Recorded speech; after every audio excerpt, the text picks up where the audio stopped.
É, gente. Pois é, pois é, pois é. Boa noite novamente. Eu espero que as pessoas comecem a entrar de novo, porque deu problema o meu áudio no telefone. Vamos ver se esse vai agora. Vamos ver se a Ana entra. Que coisa mais estranha. Bom, gente, eu vou começar tudo de novo. Nós vamos estar aí hoje apresentando o livro novamente e a Ana Paula, que é a coautora. Então vamos ver se ela entra e se as pessoas também que estavam vão começar a entrar, né? Pra gente ver. Vamos tentar agora. Ai, Ana, que coisa, o meu celular é um problema sério. E o pior é que é novo. Nossa. E também não sei se é ele, se é conexão, o que está acontecendo. Ah, não, mas quando chove a conexão fica ruim, né? Hoje vamos então combinar hoje vai que ser tá meio ruim. que atípico nossa live. Tudo bem, a gente contorna. Vamos ter resiliência, então, deixa né? eu falar. Nós vamos começar de novo, deixa eu falar. A gente vai estar aqui apresentando o nosso livro, Sanduíche do Cérebro, uma alimentação completa do aprender, né, para o saber, e que nós falamos aqui muito das dificuldades, dos transtornos, do desenvolvimento da criança e do adolescente. E aí o seu capítulo vai falar sobre a dificuldade, a criança que não aprende. O que será que acontece com essa criança? Que ela não aprende, né? E aí, daquela vez, eu falei para você, antes de começar a falar um pouco de você. Agora você vai repetir novamente, porque aquela eu deletei. Tudo bem, vamos lá. Então, eu me formei em psicologia em 2015, em dezembro de 2015. Eu tive outras profissões antes.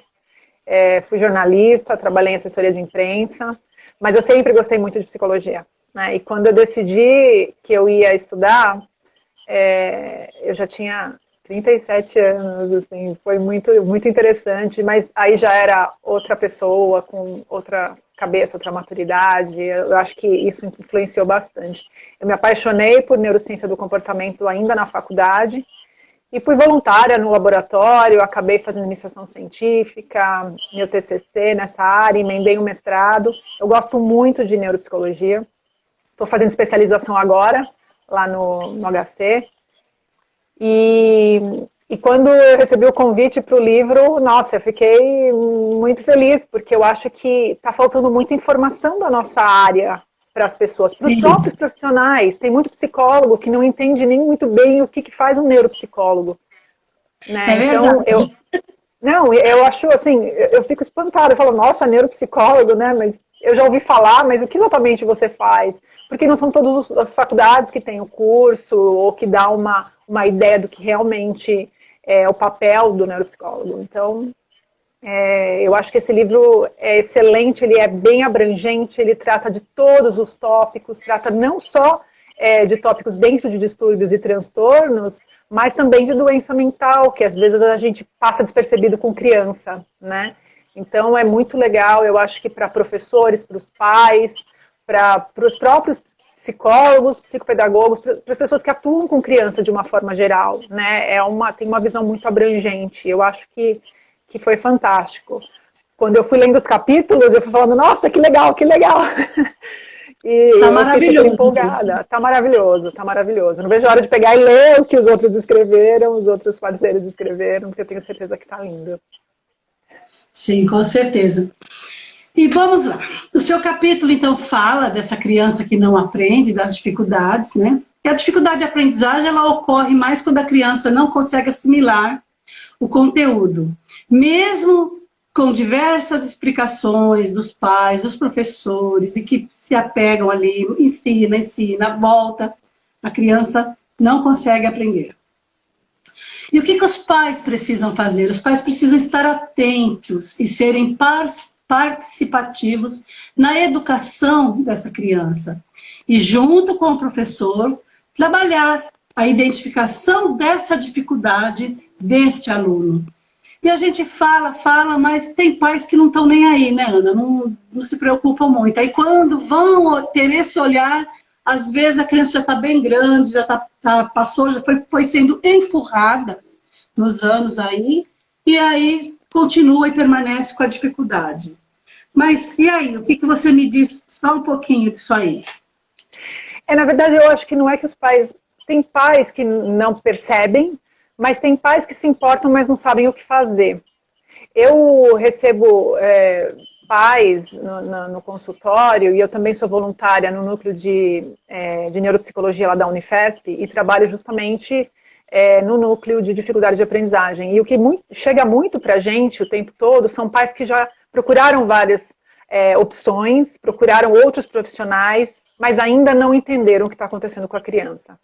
Eu costumo dizer que a neuropsicologia, a gente serve como uma bússola, né, para os pais, porque muitos pais realmente já tentaram muita coisa, né? Tem pai que acha que é preguiça, que a criança não tem essa visão do todo, né? Então pode ser que a criança esteja sofrendo bullying na escola, tem outras questões que influenciam na aprendizagem. A gente não está falando só de um pequeno cérebro caminhando com uma mochila nas costas, a gente está falando de uma criança que está num sistema e que nem sempre responde ao que ela precisa. Então, tem outros aspectos que envolvem a aprendizagem que muitas vezes a gente não olha, e eu já escutei professor falando, essa criança não aprende porque é preguiçosa, mas também desconsiderando o tipo de didática, a escola, como que a criança funciona e como ela aprende. As pessoas não percebem isso, não pensam nisso, não levam isso em consideração, mas isso faz toda a diferença para o aprendizado de uma criança.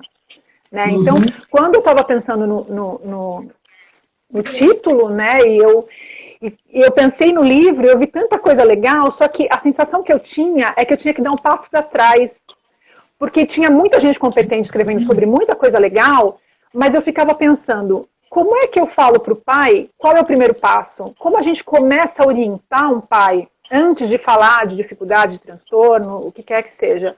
Quando você recebe um pai no teu consultório e o pai fala, olha, eu não sei mais o que fazer, ou eu não sei por onde começar, é aí que você tem que sentar com a pessoa e explicar para ela que o que a gente faz é justamente mostrar o norte. É a bússola que vai falar, olha, eu preciso coletar toda a informação e ajudar os outros profissionais que vão estar envolvidos no processo depois, né, para saberem para onde eles estão indo. Porque senão o pai leva no psicopedagogo, leva na fono, leva no TO, leva na psicóloga, leva no médico, e cada um produz um documento completamente diferente. O pai fica com 4, 5 documentos e não sabe o que faz com aquilo. Cada um está falando uma coisa, todos estão corretos, mas ninguém dá um resultado. Ninguém fala, é esse o problema. É verdade. Então, o que acontece? Você pega duas crianças com a mesma queixa, elas podem não ter o mesmo problema, a mesma dificuldade. Então, nosso trabalho enquanto neuropsicólogo é desvendar o funcionamento cognitivo daquela criança, como ela pensa, como ela sente, como ela se comporta, né? Para entender onde lá que está o probleminha. Porque às vezes é um probleminha tão pequeno, e às vezes o problema não é nem da criança, o que é pior. Né? Às vezes o sistema educacional que a gente tem, principalmente o público, deixa muito a desejar, a gente sabe. Né? E tem problemas familiares, questões emocionais, tem muita coisa envolvida na aprendizagem. Não é só pensar que a criança vai para a escola e não aprende porque é preguiçosa ou porque só quer saber do videogame. Não, tem aí diversas dificuldades, diversos problemas que podem acontecer com essa criança e que precisa ter um olhar para isso, né? Ter um cuidado para isso. Não deixar essa criança sofrer tanto assim. E é um sofrimento, né, Neia? É um sofrimento muito grande. E às vezes a criança não sabe como reagir, ela não sabe como expressar, e o que acontece é que ela sofre o estigma de ser preguiçosa, mas a preguiça dela também está querendo falar alguma coisa. Não é uma preguiça, a criança está ansiosa, está com medo de ir para a escola e tirar nota baixa, ela já consegue olhar e perceber que ela é diferente dos pares, é diferente das outras crianças, porque ela não está indo tão bem quanto os coleguinhas. Isso vai causando problemas emocionais nela. E como ela não sabe se expressar, ou às vezes o pai não dá nem espaço para ela falar, ela vai se retraindo e aí começa a não querer fazer lição, não querer ir para a escola. Um monte de outros problemas começam a acontecer e a criança é a única que leva a culpa no final das contas. É verdade, é verdade. Bom, boa noite, povo lindo que está entrando. A Jane está dizendo que o meu rosto está aparecendo só a metade. Continua, Jane? Aparecendo só a metade? Ah, melhorou agora. Estava aparecendo aqui. Melhorou? Ai, ai, a gente nunca sabe, a gente é marinheiras. Mas não de primeira viagem mais, que já tem aí um pouquinho aí da que já estamos falando, fazendo lives, mas às vezes não ajuda, nem a tecnologia e nem o aparelho. E aí junta essa pecinha aqui, que não entende muito bem, fica complicado. O importante é o conteúdo, né? Vamos continuar, né? Escuta, vamos lá. Eu quero saber, porque eu sempre pergunto para vocês, o que levou você a abraçar este projeto, a aceitar esse desafio e dizer sim para mim, escrever esse capítulo lindo? Eu acho que a empolgação inicial que você tava, que você mostrou o projeto e aí eu fui vendo que era um trabalho sério, que tinha muita gente competente, eu li o currículo de todo mundo. E eu achei fantástico, porque, é claro, a gente tem que pensar também se os profissionais estão embasados em ciência, se os profissionais têm preparo, se tem estudo, se tem conhecimento, e eu vi que o pessoal tinha sim. Então eu acho que isso aí foi a primeira coisa que eu olhei, assim, porque quando eu fiz mestrado, a gente tem que escrever capítulos de livro, mas livros técnicos, artigos científicos. Então, você tem que ter um olhar cuidadoso, porque hoje em dia a gente tem que cuidar do que a gente escreve, porque qualquer coisa hoje vira verdade, e não é assim, né? Sim. Então, a gente tem que tomar cuidado de que o projeto seja sério, com pessoas sérias, que eu sei que é. E eu acho também que essa questão da desinformação é muito grande, né? Como a gente começou a conversar, tem muita gente profissional da área que cuida de crianças que não aprendem, que não sabem metade do que a gente está escrevendo no livro, né? Então, eu acho que não basta a gente estar na universidade, não basta a gente fazer curso, especialização, pós-graduação de todo tipo. A gente tem que trazer essa informação para a sociedade de um jeito simples, objetivo e sério. Né? E o nosso livro está bem assim, né? Bem simples, objetivo, e leva com seriedade cada dificuldade, cada capítulo daquilo que ele fala. Exatamente, né? A Bruna Malaquias, ela está pedindo para a gente falar um pouco sobre o processo, a falta de preparo da escola para receber as crianças com dificuldades de aprendizagem. Total, né, Ana? Total. A grande maioria, são poucas, a gente pode contar, sim, acho que nos dedos, as escolas que estão preparadas para receber essas crianças. Muitas escolas deturpam, né? Muitas escolas fazem qualquer coisa, né? E não é só escola pública, hein? Eu conheço escola particular que tem gente que não sabe o que está fazendo, né? Exato. Então, é aquela história, né? Que eu já escutei até em outras lives do pessoal do livro. A gente nunca pode parar de estudar. A gente está numa área, a área da saúde, todas as áreas, né, no geral, mas a área da saúde é uma área que se você abrir os sites de artigos científicos, você vai ver muitos artigos científicos sobre isso todos os dias. A gente tem muita publicação. Tem muita gente trabalhando em muita coisa legal, em intervenção cognitiva, em processos que são especializados em cada uma das funções, muita gente fazendo trabalho para atenção, muita gente fazendo trabalho para crianças com autismo. Então a gente tem que estudar muito, tem que estar por dentro. E quando você chega numa escola e você vê que os professores não têm esse preparo para lidar com essas crianças, você percebe que a criança está lá, mas ela não está desenvolvendo o potencial máximo dela, porque ela não está sendo trabalhada. A gente não tem profissionais que saibam o que estão fazendo. Eles não sabem, muita gente não sabe. Não é todo mundo, nem todas as escolas, obviamente. Mas isso é sério, né? Você não tem como lidar, e eu entendo, claro, toda a dificuldade que os professores têm. Eu não vou crucificar ninguém, não é a nossa ideia aqui.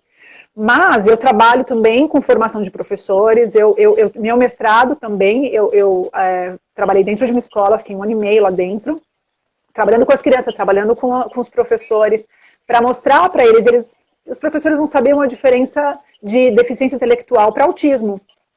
Não conseguiam definir o que é. Então, é muito sério. Se você não sabe o que a criança tem, você não sabe o que fazer com ela. Né? E então, isso vai aumentando o sofrimento dessa criança. E desses pais também. E desses pais também. Sim, então é impossível você pensar numa criança que vai chegar no limite máximo da funcionalidade dela se ela não tiver profissionais que consigam ajudá-la realmente do jeito que ela precisa. É verdade. Né? E aí, você teve dificuldade para desenvolver o seu capítulo ou foi fácil? Não, o meu capítulo foi fácil. É um assunto que eu gosto muito e como eu já atuava nele, eu estou lá também, lá na Unifesp, trabalhando no NANI, no Núcleo de Neuropsicologia Infantil, e a gente recebe todos os dias casos de dificuldade de aprendizagem, foi muito fácil de escrever. O que eu demorei muito, né, foi em pensar como eu queria falar isso. Né? Eu acho que eu sentia o que eu queria falar, porque eu fui absorvendo, eu fui lembrando de como os pais chegavam para mim na clínica, né, no consultório, como eles chegam, enfim, na faculdade. E eu fiquei com aquela sensação de que eu tinha que falar alguma coisa, mas ainda não estava muito claro. Quando eu cheguei no título, eu falei, agora eu sei o que eu quero. Eu quero ser o capítulo 0. Porque antes de saber de tudo que a gente vai falar no livro, quando o pai tem a dúvida e fala, e agora? Meu filho não aprende. Pode ser tudo. Por onde eu começo? Né? É aquela angústia inicial que você vê nos olhos do pai. Né? Eu pensei naquela angústia. Aquela angústia me motivou a escrever. Quando eu cheguei nesse ponto, eu já sabia o que eu queria escrever. Eu escrevi em 3 dias o capítulo inteiro, foi super rápido. Mas eu demorei meses para chegar no ponto em que eu queria, para falar exatamente o que eu estava pensando, que eu julgo importante para um pai que está nessa situação saber. Né? Você está sumindo de novo. Eu? De vez em quando dá uma sumida. Acho que é a internet, não é possível o sinal, né? Pode ser. Fazer o quê? Esse horário também é bem cheio e aí atrapalha um pouquinho. Bom, vamos lá. Eu fiz aqui umas colinhas, umas coisinhas assim para falar.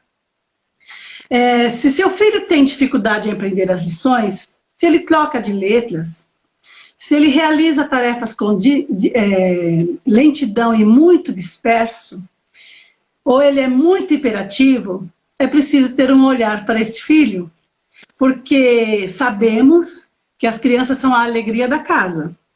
A elas damos toda a nossa atenção. Mas sabemos também que, por natureza, eles têm um ritmo próprio de evolução. Eles vão por eles. Né?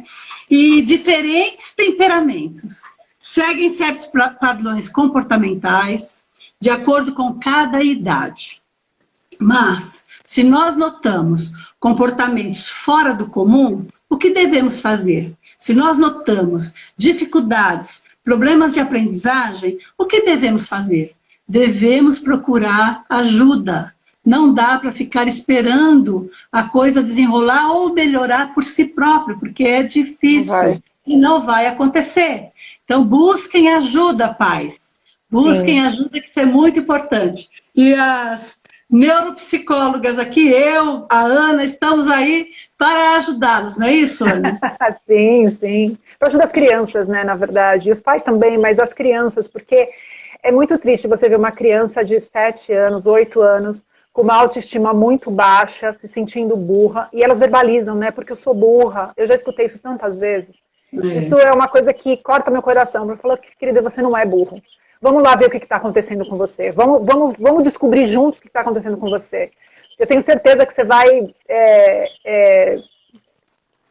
melhorar muito e chegar junto com seus amigos, né? Porque às vezes a criança está sofrendo demais e está sendo massacrada por isso. É verdade. Mas a gente está aqui para ajudar, de fato. Isso. Bom, Ana, a Nancy está aí falando, por onde os pais precisam começar? Olha, normalmente os pais vão ao médico, né? Ou às vezes quando a criança está... e às vezes nem todo médico pediatra sabe que a gente existe também. Né? O pai que leva em pediatra. Se você leva num neurologista ou num neuropediatra, grande chance deles pedirem uma avaliação. Né? Então, aí sim eu acho que o ideal, não estou puxando a sardinha para o nosso lado, mas o ideal é começar mesmo por uma avaliação, porque a nossa avaliação é tão detalhada que que ajuda, inclusive, os outros profissionais a saberem como agir.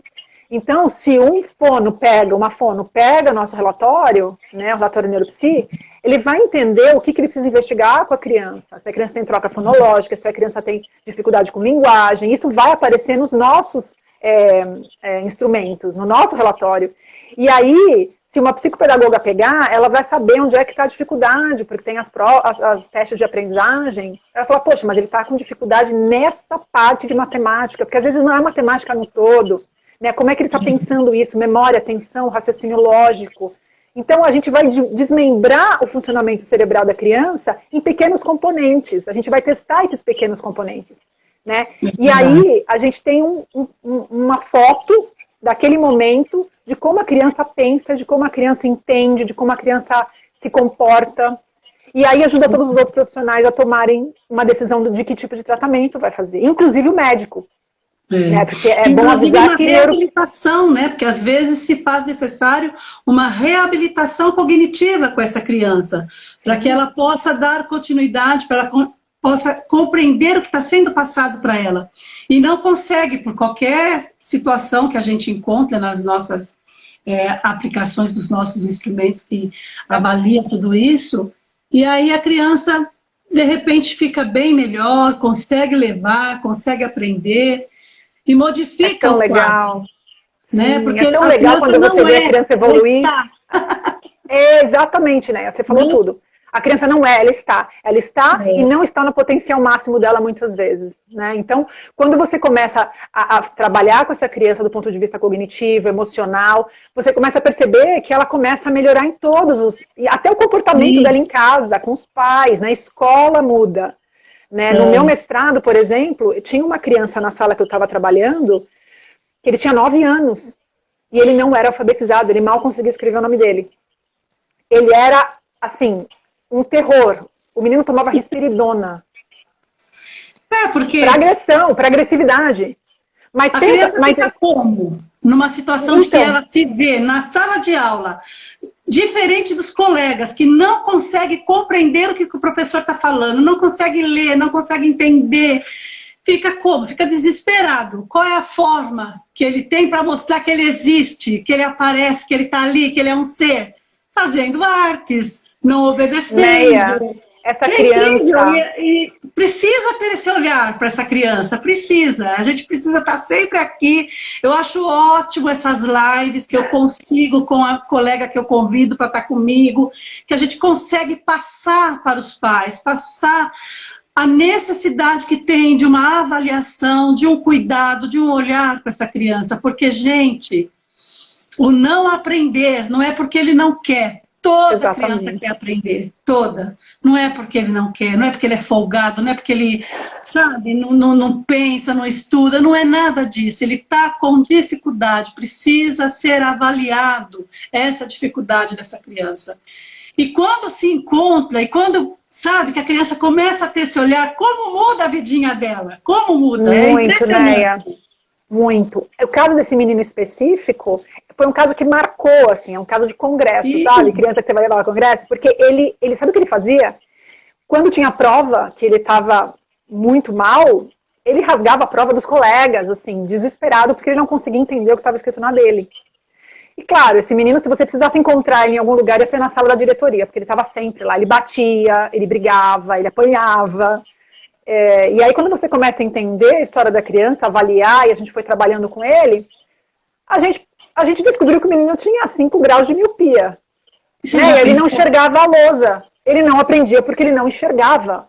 E nunca ninguém percebeu que o menino fazia assim, ó, e não enxergava. Então...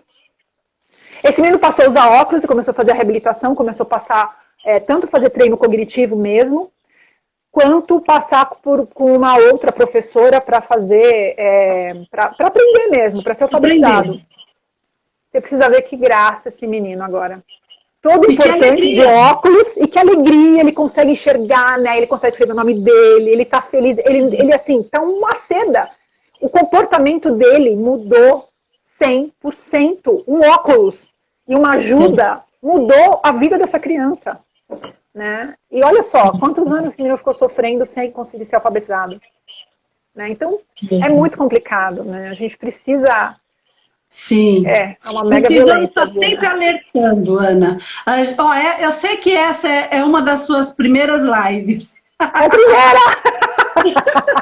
Então, a gente vai estar sempre... Eu vou começar a fazer convite para falar comigo essa situação, para alertar esse povo, levar para esse povo o que significa cada situação, cada dificuldade.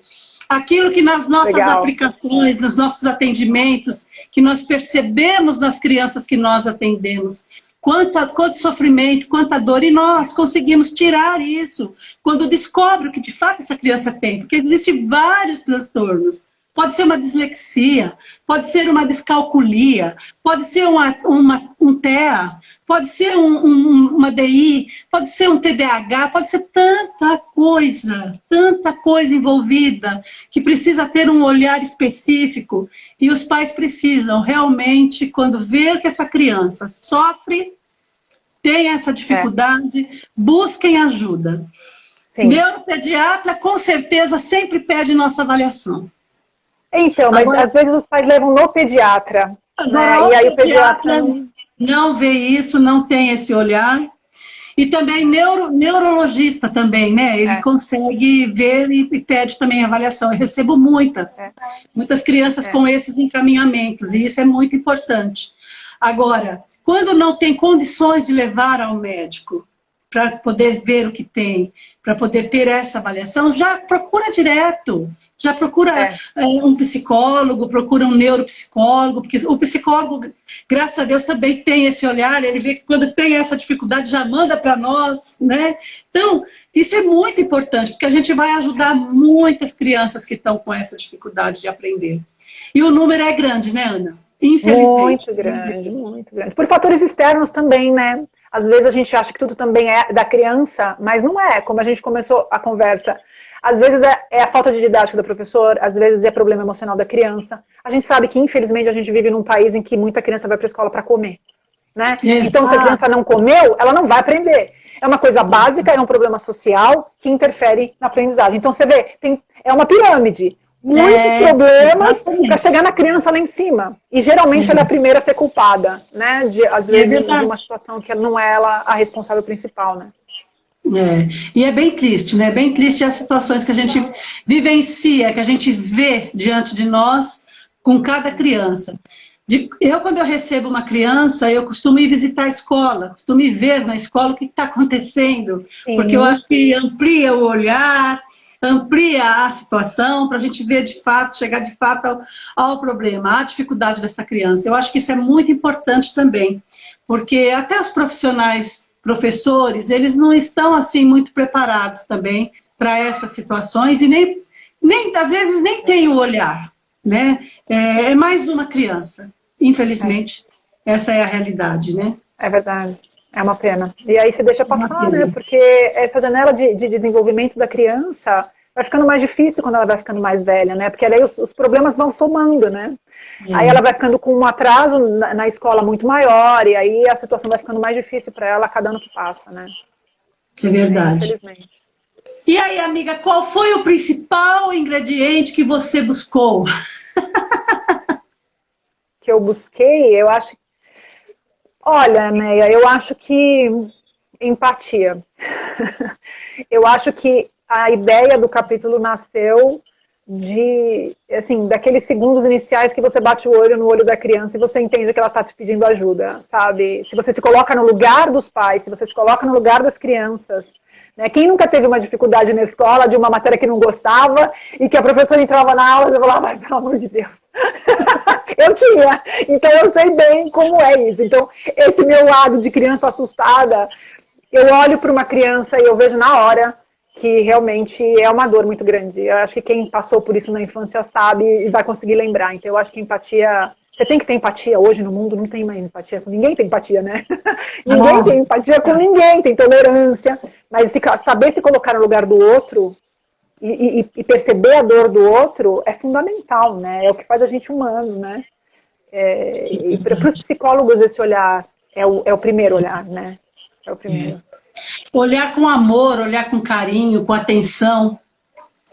Se colocar no lugar, por exemplo, dessa criança, o que ela pode estar sentindo?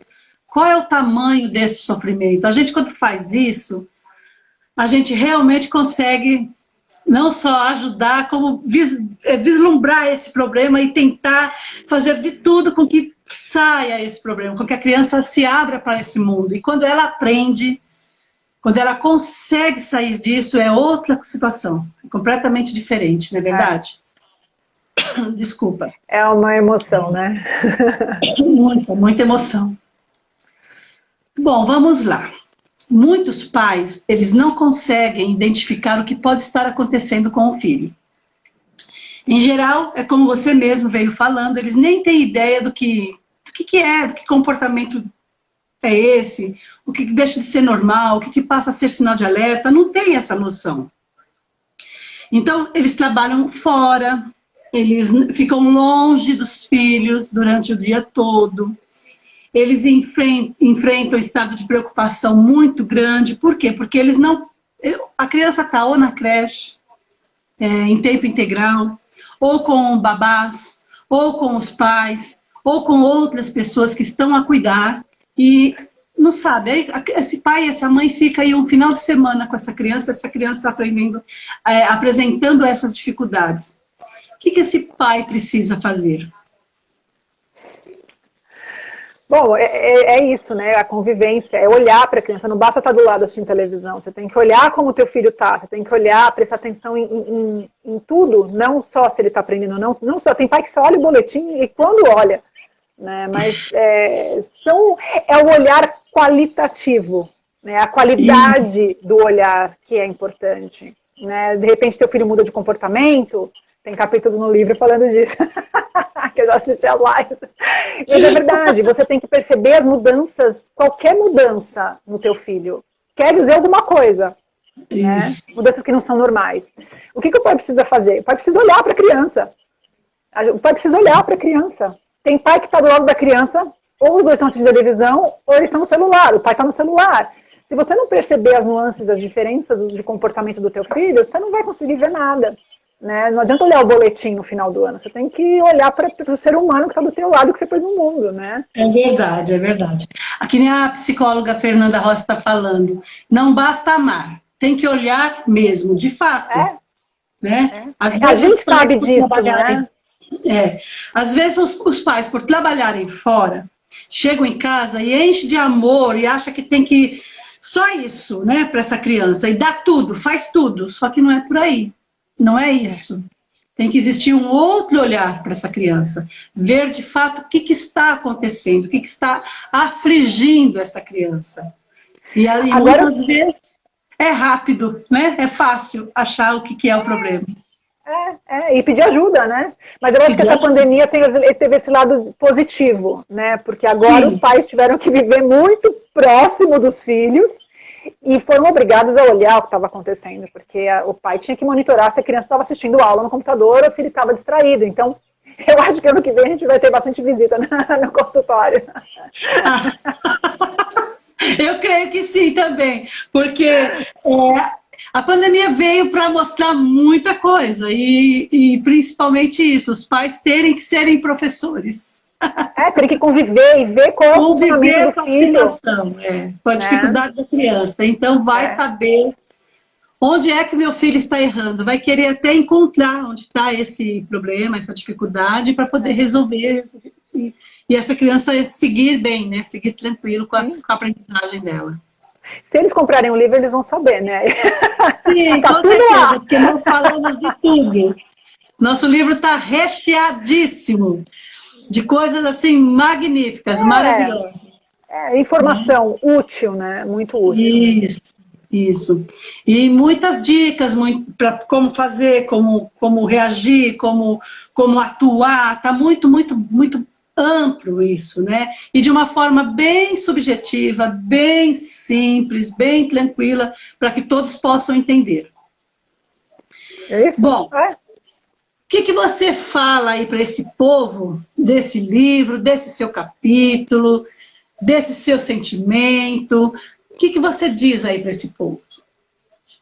Olha, eu acho que é um livro que vai somar muito na vida das pessoas, né, que tem crianças, eu acho que precisa, é um guia, é um guia, né, porque é claro que eu não estou sugerindo que seja um diagnóstico, né, um livro de diagnóstico, não é um novo DSM, o pai não vai pegar e falar, acho que meu filho tem isso, não, mas eu acho que ele vai trazer muita informação sobre no que prestar atenção, coisas que às vezes passa batido, né, e que ele acha que é bobagem, que é frescura, que não é nada. Eu acho que vai trazer muito elemento, muita informação que vai ajudar os pais a detectarem muitas coisas nas crianças, né, se for o caso. E eu acho que ele veio em boa hora, né, uma hora que... E eu não conheço nenhum livro que abarque de uma forma tão bacaninha, tão tranquila, essa informação, né, para pessoas leigas. Não é um livro técnico, e nem era o objetivo, mas é um livro que se você consegue ver um panorama muito grande, né? Um panorama expandido de tudo que a gente vê no consultório, de tudo que a gente ouve os pais falarem, de tudo que a gente vê de dificuldade das crianças, tudo que pode ser. Né? Eu acho que vale muito a pena ler o livro e considerar as informações para ajudar os próprios filhos, né? E os outros também, as professoras, né? Que carecem de informação. Né? É um livro para todos, para pais, profissionais, professores, para a própria pessoa que tenha dificuldade, vai ajudar muito. Um livro tão bom e tão importante que resolvi ter o 2. E eu aguardo você no 2. Porque muito legal. As crianças crescem, viram adultos e vão virar idosos. Então, o segundo, o 2, vai falar sobre isso. Então, muito importante também. Aí, vai ser muito, muito... Assim, a gente não vê a hora, né? De chegar o dia, de lançar esse livro, de estar nas mãos, né? Mas está chegando. Já é março, já está aí. Já está chegando.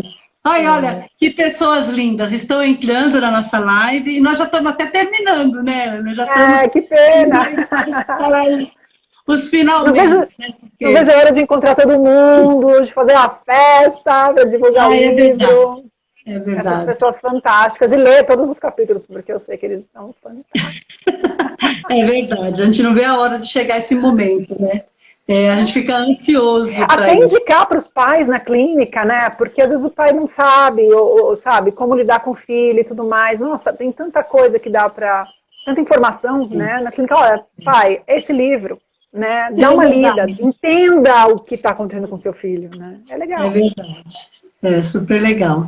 Bom, povo, nós procuramos aí responder algumas questões de vocês, falar com vocês. Se tiverem mais alguma dúvida, mais alguma coisa que queiram saber que nós possamos ajudar, estamos aqui à disposição. Podem escrever aí ou mandar no direct para nós, né, Ana? Que a gente responde também. E aguardar aí esse livro maravilhoso que ele vai chegar, ele está chegando. Está chegando. Está no forno, está saindo, se Deus quiser. Amanhã eu faço outra live para apresentar outra coautora aqui para vocês. E deixo aí minha gratidão, meu muito obrigado pelo prestígio de vocês, pela participação, muito obrigado. E a você, Ana, minha gratidão imensa, imensa pelo seu sim, pelo seu esforço, pelo seu capítulo lindo, maravilhoso que está. Muito obrigado. E estamos juntos no 2 também, se Deus quiser. Se Deus quiser. Eu que agradeço, né? Obrigada. Obrigada pelo convite do livro. Obrigada pela live. As meninas, a Nancy, a Fê, a Bruna, todo mundo que entrou, obrigada. A gente vai se ver em breve. Espero que sem coronavírus. É verdade. Esperamos que isso vá embora logo, suma logo, né? Né? Tá na hora, né? É verdade. Pra gente poder começar a vida normal. A gente não vê a hora, né? E voltar ao trabalho, voltar às escolas, voltar tudo, né? Porque isso faz toda a diferença também para o aprendizado da criança, né? Nem todas as crianças vão conseguir aprender pelo computador, né?